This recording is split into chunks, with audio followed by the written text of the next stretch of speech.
Olá, meus irmãos, tudo bem?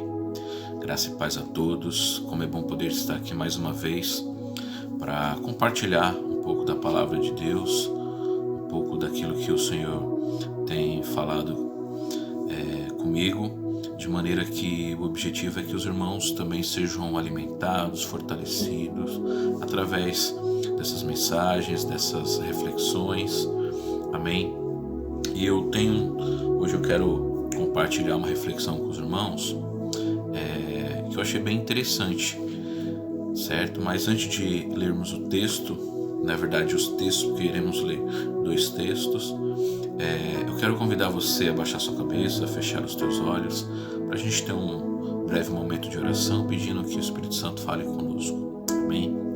Pai amado, Pai bendito, muito obrigado, Senhor, porque a sua palavra, ela nos alimenta, a sua palavra, ela nos renova, a sua palavra nos fortalece, nos dá ânimo, nos enche, Senhor, de esperança e principalmente nos coloca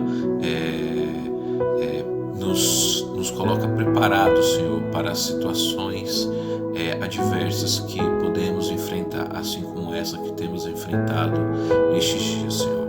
Ó Deus, o meu desejo é que o Senhor fale com cada um que estará assistindo esse vídeo, ouvindo essa reflexão, essa mensagem, de maneira que cada um venha entender que para tudo o Senhor tem um propósito, Senhor, que realmente nada acontece sem que o Senhor não tenha algo especial para fazer por trás disso, Senhor. Esse é o desejo, Pai. Fale conosco em nome de Jesus. Amém, queridos? Pois bem, vamos lá. O texto que eu quero inicialmente refletir com você é o texto que está lá na carta do apóstolo Paulo aos Filipenses, capítulo 1, verso de número 21. Versículo que é bem conhecido por muitos de nós. E aí, em cima desse versículo aqui, eu quero refletir uma pergunta inicialmente, para que a gente possa então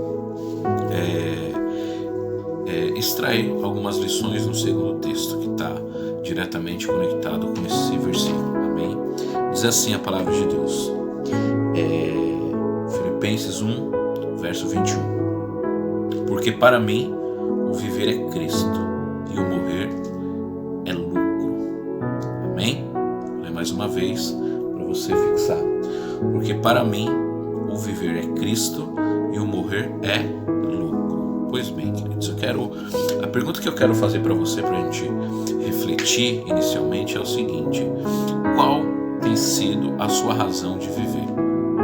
Qual tem sido a sua motivação de viver? Porque, veja só, quando eu olho para esse texto, onde o apóstolo Paulo fala isso, para mim fica muito claro, fica evidente que a razão de viver do apóstolo Paulo, neste exato momento, quando ele diz essas palavras, era Cristo. Entende? Não tem como não chegar a essa conclusão, porque o texto está muito claro. Para mim, o viver é Cristo e o morrer é lucro. Ora, para a gente já entender a parte B desse versículo, que ele diz que o morrer é lucro, eu quero te falar algo.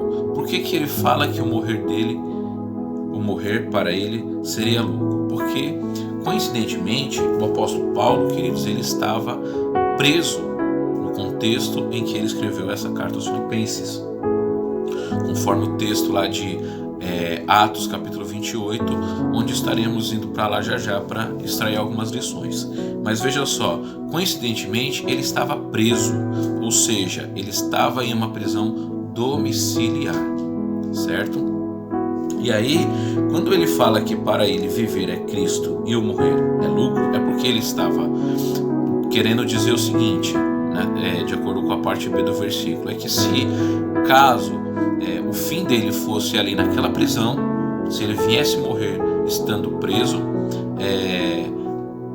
para ele seria uma grande vantagem, porque ele iria morrer e iria se encontrar com o seu Senhor, com o seu Salvador Jesus. Então ele estava, embora preso, porém livre internamente, porque ele tinha consciência de que se ele viesse morrer, ele iria finalmente receber, digamos assim, o melhor dos prêmios, ele iria se encontrar, ele ia ter um encontro face a face com o seu Senhor e Salvador Jesus. Mas a questão é, o que leva alguém estar preso e dizer que fazer uma afirmação como essa, uma declaração como essa, de que para ele, embora estando preso, o seu viver é Cristo? Ora, ele estava querendo dizer aqui, queridos, que definitivamente Jesus era a sua única razão de viver, ou seja, toda a sua vida, seus pensamentos, suas atitudes, suas ações estavam diretamente ligadas com aquilo que Jesus queria dele, com aquilo que Jesus havia conquistado e que ele havia entendido. Entende? Então, uma vez que eu e você conseguimos também entender a obra de Cristo por nós, entende? Precisamos ter essa mesma atitude, esse mesmo pensamento que Paulo. A nossa razão de viver aqui nessa terra não deve ser outra a não ser viver para Cristo, viver para cumprir os propósitos de Cristo, os propósitos de Deus, vivermos para realizar aquilo que o Senhor Jesus iria realizar se ele não tivesse aqui. Passar pelo que ele passou, certo? A sua morte na cruz, a sua ressurreição e a sua ascensão aos céus. Então, ou seja, aquilo que era a missão de Jesus aqui na terra, ele veio, cumpriu de maneira perfeita. Porém, imagine assim, se ele estivesse aqui, o que ele faria? Pois bem, ele iria continuar fazendo a vontade do Pai, ele iria continuar cumprindo a obra de Deus. E a obra de Deus é definitivamente restaurar a humanidade, restaurar a criação, é fazer com que as pessoas sejam novamente conectadas ao Pai. Evidentemente sabemos que nem todos serão, porque muitos, como diz a própria palavra, muitos são chamados e poucos são escolhidos. Ele veio para todos, porém nem todos o aceitaram, nem todos receberam. Entende? Então, enfim, eu quero que você enxergue comigo o seguinte: talvez você esteja vivendo um momento como este agora, de quarentena, de isolamento social, e talvez você esteja refletindo muito em cima disso. Qual que é a razão da minha vida agora, neste momento? Será que eu tenho algum motivo, algum propósito específico para viver? Qual que é a minha razão de viver diante de uma situação onde eu estou me sentindo preso? Porque talvez esse seja o seu sentimento. Talvez essa seja a sensação que você está sentindo durante esse tempo. Você está se sentindo preso dentro da sua própria casa, dentro do seu próprio lar, certo? Então o apóstolo Paulo, ele nos mostra que Cristo era a sua fonte de alegria, de motivação, sabe, de entusiasmo para viver, de maneira que a vida de Paulo se encontrava plenamente entregue a Cristo, porque ele entendeu o que Cristo havia feito por ele, certo? Mas então, como que o apóstolo Paulo acabou preso em Roma, a ponto de ter essa liberdade, ter essa oportunidade de escrever essa carta aos Filipenses? Veja só, Paulo, ele havia visitado a cidade de Jerusalém para pregar o evangelho, para anunciar as boas novas de Cristo. E aí alguns judeus acabaram prendendo ele. Na verdade, se sentiram ameaçados pela pregação dele, porque falar de Cristo sempre foi e sempre será uma ameaça àqueles que não querem aceitar, não querem reconhecer que definitivamente Jesus é o grande Salvador, entende? Então prenderam ele por simplesmente anunciar o Evangelho. E aí o que aconteceu? Por falta de provas, por falta de uma resolução mais assertiva em relação à sua situação, Paulo resolve apelar a César, porque ninguém tinha uma certa autonomia para decidir o que iria fazer com ele, entende? Então assim, ele acabou sendo escoltado até Roma por alguns soldados e foi colocado em uma prisão domiciliar, essa prisão onde ele mesmo pôde escolher, certo? O ponto interessante, queridos, é que ele aguardava para ser julgado, e durante esse período que ele aguardava para ser julgado, ou seja, para resolver a sua situação, é interessante destacar que ele não foi preso porque ele havia cometido um crime civil, entende? Ele não havia feito nada que ferisse definitivamente aquilo que Roma, que era o império ali naquele contexto, havia determinado. Ele não tinha feito, né, nada diretamente contra Roma. Porém, ele acabou se tornando uma ameaça para alguns judeus, a ponto de levar, né, para alguns líderes romanos, e aí então decidiram prender ele. E aí, como ele resolve apelar para que César resolvesse a sua situação, ele apresentando a sua defesa, então ele foi preso, entendeu? Não por um crime civil, mas por pregar o evangelho, por anunciar as boas novas de Cristo, certo? Entretanto, nessa prisão domiciliar, o apóstolo Paulo, ele tinha uma certa liberdade. Ele pôde fazer algumas coisas que mais para frente a gente vai perceber que foram cruciais, fundamentais para a razão pela qual ele havia sido preso, que era qual?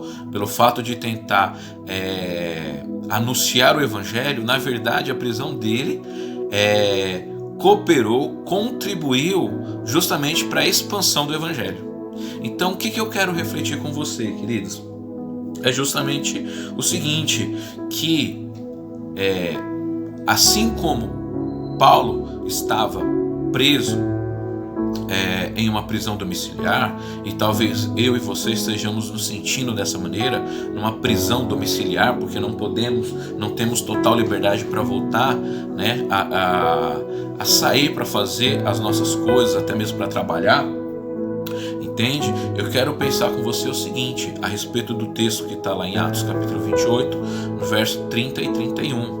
Eu quero pensar com você a respeito do seguinte, que eu e você, assim como Paulo, podemos estar presos em casa, porém não estamos limitados. Amém? Você crê nisso?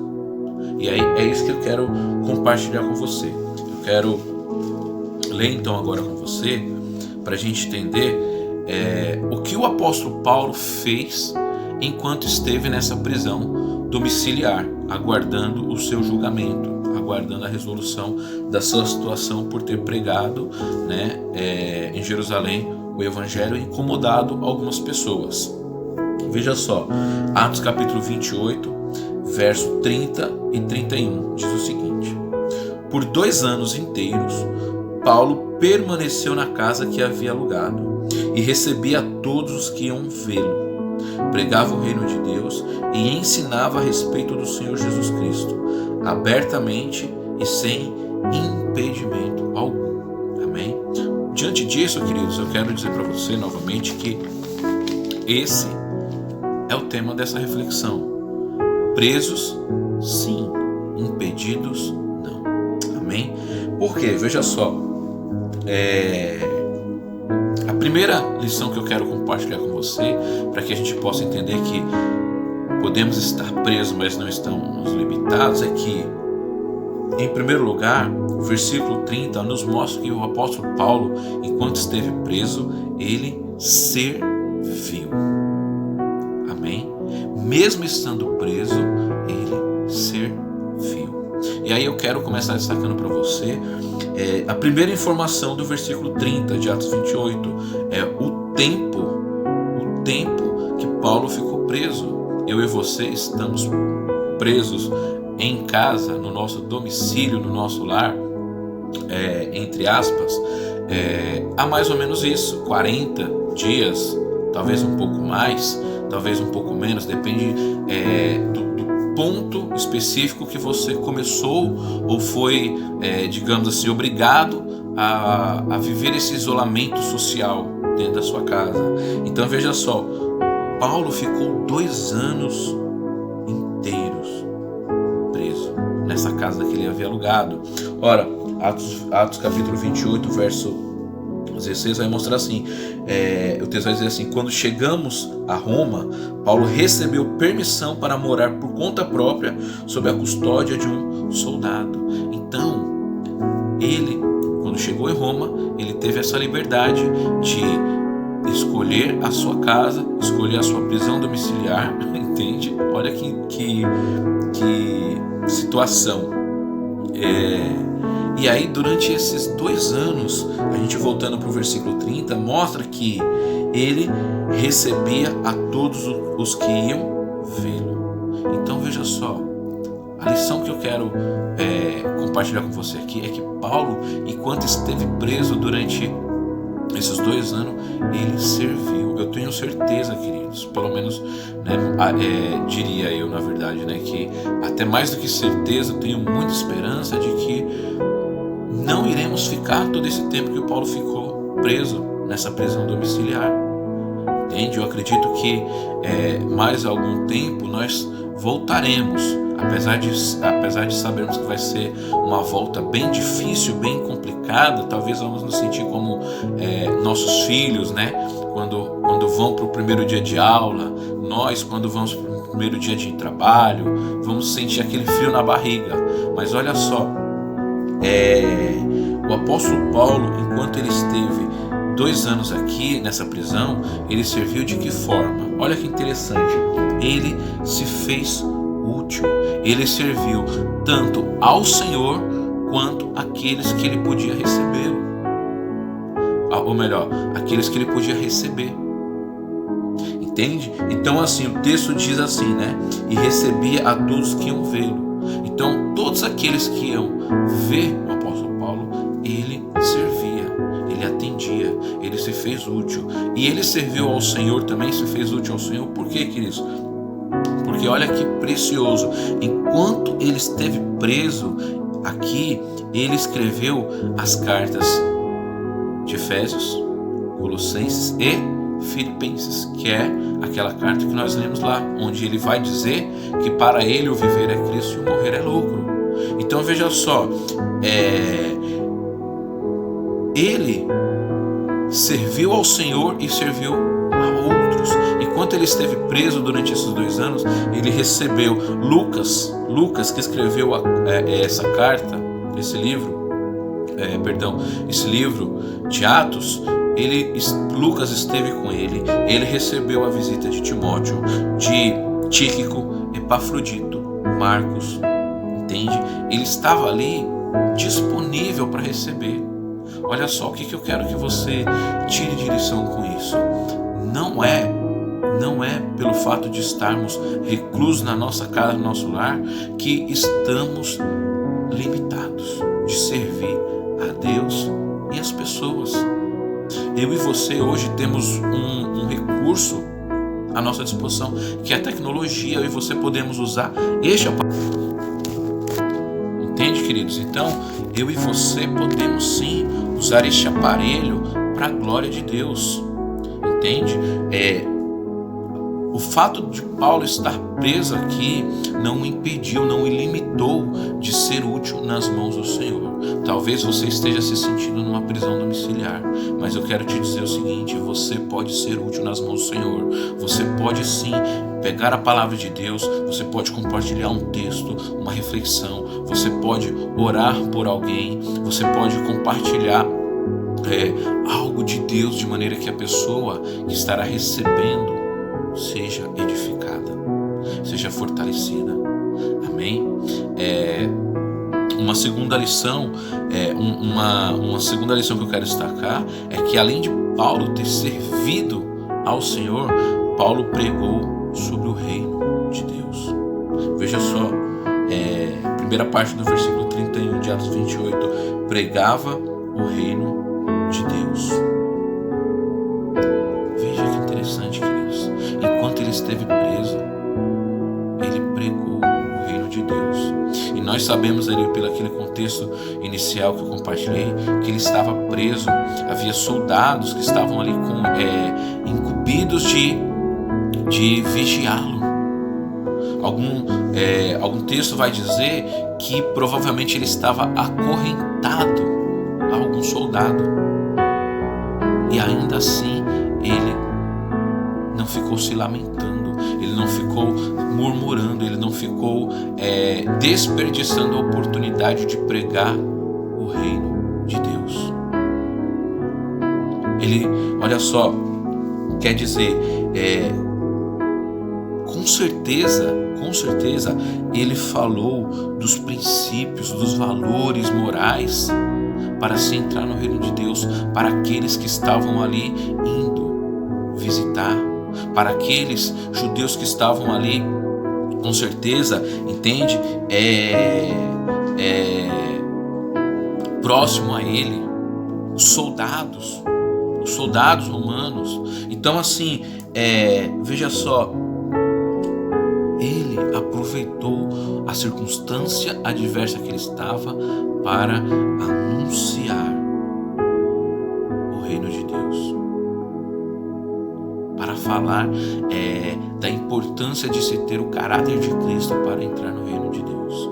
Eu e você vivemos num mundo completamente corrompido e corrupto, entregue à pecaminosidade. Eu e você vivemos num mundo onde jaz no maligno, como diz a própria palavra de Deus. Então eu e você precisamos entender o seguinte: é de suma importância saber a respeito do reino de Deus. Sabe por quê? Porque por mais que você conheça um pouco da Escritura, por mais que você vá em alguma igreja, você precisa saber uma coisa: ninguém vai entrar no reino de Deus de qualquer maneira. É preciso buscarmos os valores, os princípios, o caráter de Cristo. Amém? Essa vai ser a nossa passagem, o nosso ticket, o nosso ingresso, entende? Entregar, levantar a nossa mão na igreja, dizer eu sou crente, andar com uma Bíblia embaixo do braço, queridos, não é suficiente. É preciso reconhecer Cristo como Senhor e Salvador da sua vida de maneira suficiente, única, exclusiva. E precisamos entender que a partir do momento que fazemos isso, então precisamos sim buscar o caráter de Cristo. Amém? Precisamos sim buscar nos parecer com Cristo, ter as mesmas atitudes de Cristo. Paulo ele mesmo vai dizer isso, se não me engano, na sua carta aos Coríntios. Ele vai dizer assim, para os coríntios: sejam meus imitadores como eu sou de Cristo. É isso que eu e você podemos fazer: compartilhar, pregar o reino de Deus para as pessoas dessa mesma maneira. Falar assim: olha, me imitem, assim como eu tenho buscado imitar a Cristo. Uma terceira lição que eu quero compartilhar com você aqui, que o apóstolo Paulo fez, é o que? Além dele ter servido ao Senhor, além dele ter pregado o reino de Deus, ele ensinou sobre Jesus. A gente está vendo que na internet hoje a gente pode aprender tantas coisas inusitadas, boas e ruins. Paulo aproveitou esse tempo, esse período de prisão domiciliar para ensinar a respeito do Senhor Jesus Cristo. Por que o tema dessa reflexão aqui, dessa mensagem, é presos sim, impedidos não? Por causa do final desse versículo que diz assim, que ele ensinava a respeito do Senhor Jesus Cristo abertamente e sem impedimento algum. Veja só, queridos, a prisão, embora domiciliar, as algemas, ou a algema, não foi motivo para impedir Paulo de ensinar sobre Jesus. E sabe por que ele viu essa necessidade?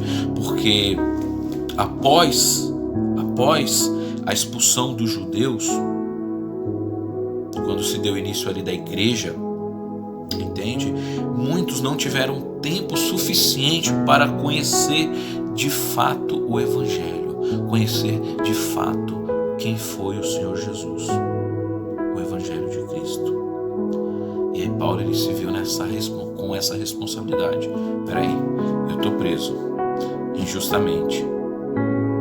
Eu estou aqui, eu não sei por quanto tempo. Nós sabemos hoje, através da palavra de Deus, que foram por 2 anos inteiros Paulo esteve ali. E sabe por quê? 2 anos, porque, como eu disse, não tinha ninguém apto, capaz de resolver a sua situação. Como ele não havia cometido um crime civil, um crime que afetasse diretamente o imperador, entende? Então não havia motivo para dar tanta importância. E aí esse período de 2 anos é por quê? Porque havia esse limite. Havia esse limite. Se um caso não fosse resolucionado em 2 anos, a pessoa estaria livre. Mas o fato é que nesses 2 anos inteiros ele serviu, escrevendo essas cartas maravilhosas que eu e você aprendemos hoje. Ele pregou o reino de Deus e ele ensinou sobre Jesus. Amém. Para concluir, eu quero dizer para você o seguinte: o apóstolo Paulo nos mostra que aquilo que era para gerar nele um grande sofrimento, uma grande crise, na verdade cooperou e contribuiu para o avanço e o progresso do Evangelho. E aí, para encerrar, eu quero voltar novamente no texto na epístola de Filipenses. E aí eu quero ler com você agora Filipenses capítulo 1, versículo 12, para concluir, onde ele diz assim ao escrever aos Filipenses: quero que saibam, irmãos, que aquilo que me aconteceu tem, ao contrário, servido para o progresso do Evangelho. Pois é, eu e você não temos certeza absoluta do porquê estamos vivendo isso, mas uma coisa eu quero dizer para você: podemos ter certeza sim de que mesmo estando presos em nossas casas, no nosso domicílio, eu e você podemos sim servir ao Senhor, se fazendo útil a Ele e às pessoas. Eu e você podemos sim pregar a respeito do reino de Deus. Eu e você podemos sim ensinar as pessoas o que significa entrar no reino de Deus. E eu e você sim podemos falar a respeito de Jesus de maneira que essas pessoas venham conhecer não apenas o Jesus histórico, mas o Jesus Salvador, aquele que veio, se fez carne, andou nessa terra, passou por tudo que passou, que não merecia, para nos oferecer o seu perdão, a sua graça, o seu favor imerecido e a vida eterna. Amém. Quero concluir dizendo para você o seguinte, novamente: presos sim, impedidos não. Amém. Você não está impedido de ser útil nas mãos do Senhor, de pregar sobre o Senhor, de ensinar sobre o Senhor. Permita-se ser usado em nome de Jesus. Seja um grande instrumento à disposição de Deus para a glória dele. Amém. Fique com essa palavra em nome de Jesus. Baixe sua cabeça, vamos orar. Pai, obrigado, Senhor, por essa palavra. Obrigado, ó Deus, por saber que aquilo que era para ter causado sofrimento, tristeza, angústia, um sentimento ruim, uma incerteza, uma desconfiança até mesmo em relação à sua fidelidade, ao seu cuidado, na verdade estava dentro do seu propósito para que o Evangelho crescesse, para que o Evangelho expandisse.